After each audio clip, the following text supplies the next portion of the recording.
বিএনপির সিনিয়র যুগ্ম মহাসচিব ও প্রধানমন্ত্রীর রাজনৈতিক উপদেষ্টা রুহুল কবির রিজভী বলেছেন, পলাতক ও দণ্ডপ্রাপ্ত আসামি হওয়া সত্ত্বেও সাবেক প্রধানমন্ত্রী শেখ হাসিনাকে বক্তব্য দেওয়ার সুযোগ দেওয়া ভারতের ডাবল স্ট্যান্ডার্ড বা দ্বিমুখী নীতির বহিঃপ্রকাশ। বুধবার রাজধানীর গুলশানে একটি হোটেলে জুলাই গণঅভ্যুত্থান ও গত ১৭ বছরের আন্দোলনের আলোকচিত্র প্রদর্শনী পরিদর্শন শেষে সাংবাদিকদের সঙ্গে আলাপকালে তিনি এই মন্তব্য করেন।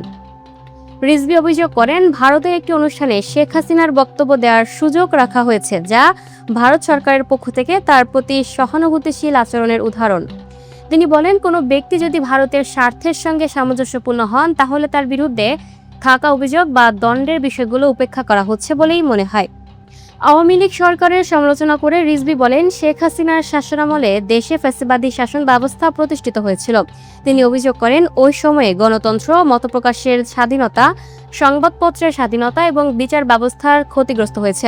জুলাই গণঅভ্যুত্থানের প্রসঙ্গ তুলে বিএনপির এই নেতা বলেন, এটি ছিল জনগণের অধিকার ও গণতন্ত্র পুনঃপ্রতিষ্ঠার লক্ষ্যে একটি বড় জাগরণ। তিনি দাবি করেন, দেশের বিভিন্ন শ্রেণী পেশার মানুষ দীর্ঘদিন ধরে গণতন্ত্র ও মৌলিক অধিকার প্রতিষ্ঠার জন্য সংগ্রাম করেছেন এবং প্রয়োজনে ভবিষ্যতেও সেই আন্দোলন অব্যাহত থাকবে।